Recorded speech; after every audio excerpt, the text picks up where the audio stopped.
잡아라.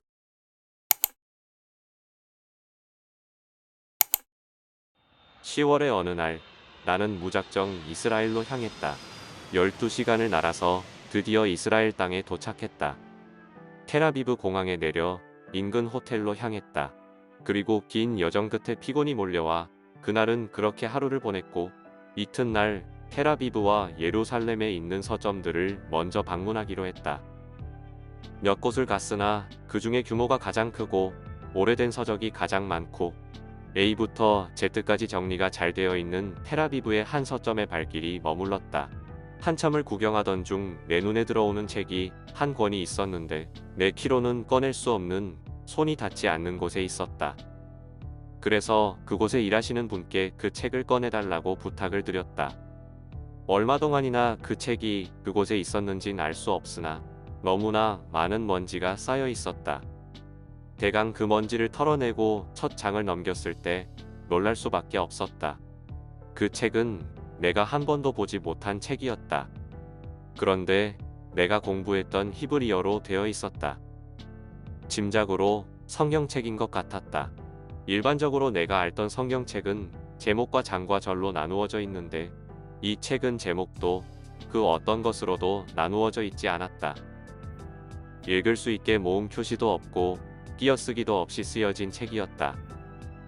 그렇게 그 책을 한참 동안 뒤적거리고 있을 때 어떤 노신사 한 분이 나에게 말을 걸어왔다. 어디에서 왔느냐고. 나는 한국에서 온 사람입니다. 어릴 때 아빠와 성지순례를 왔던 기억을 더듬어 다시 오게 됐습니다. 라고 말씀드렸다. 그때 그 노신사께서 내게 이 책이 무슨 책인지 알 수 있겠느냐고 물었다. 나는 성경책인 것 같기는 한데 정확히는 모르겠다고 말했고, 그 책에 쓰여있는 글들의 내용과 뜻을 알고 싶냐는 물음에 난 일말의 주저함도 없이 진심으로 그 내용과 그 뜻을 알고 싶다고 말씀드렸다. 내가 이렇게 대답한 데는 절박한 이유가 있었다. 노신사분께서는 기쁜 표정으로 서점 한쪽 계단 위에 있는 테이블로 나를 안내했다. 그리고 그분께서 입을 여시고 말씀을 시작하셨다. 드디어 어미하신 하나님의 말씀이 열리는 순간이다. 이 말씀을 보기 전 노신사분께서 강한 어투로 내게 당부의 말씀을 하셨다. 이 책은 그 절대 신께서 우리에게 주신 그분의 마음이므로 우리가 주인 되어 우리 뜻대로 해석해서는 안 됩니다. 자, 이제 본론으로 들어가겠습니다. 전 세계 기독교인이라면 누구나 성경의 첫 장, 창세기 1장 1절을 잘 알고 있을 것입니다. 태초에 하나님이 천지를 창조하시니라. 히브리어로는 베레시트 바라 엘로힘 에트하 샴마임 에트하 에레츠. 지금부터 놀라운 일이 펼쳐질 것입니다. 전 세계 기독교인과 당신이 알고 있던 그 뜻이 아닙니다. 창세기 1장 1절, 우리가 알고 있던 천지를 하나님께서 창조하셨다는 말은 어디에도 없습니다. 창세기 1장 1절은 그 하늘과 그 땅을 하나 되게 하여 엘로힘들을 창조하시겠다는 그분의 놀라운 계획이 쓰여 있는 장입니다. 이것이 창세기 1장 1절의 그분의 해석입니다. 창세기 1장 1절의 해석이 잘못되므로 성경 66권의 해석이 다 잘못되게 된 것입니다. 첫 문장의 첫 단어 베레시트를 알아봅시다. 베레시트라는 단어를 풀어보면 성전에서 시작하시는 하나님이 해석하여 완성하시겠다는 뜻이 담겨있는 단어입니다. 창세기는 성경 66권의 첫 번째 책입니다. 원래 제목은 창세기가 아닌 베레시트가 맞는 것이고, 이 베레시트의 단어에는 성경 66권이 함축되어 있습니다. 처음과 끝, 알파와 오메가인 것입니다. 그렇다면 천지만물을 하나님께서 지으신 것이 아닌 것인가?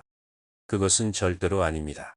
분명 그분께서 창조하셨다는 사실은 명확한 것입니다. 그 이유는 성경 곳곳에서 이 우주 자연 만물을 비유로 사용하시고 설명하시고 있기 때문입니다.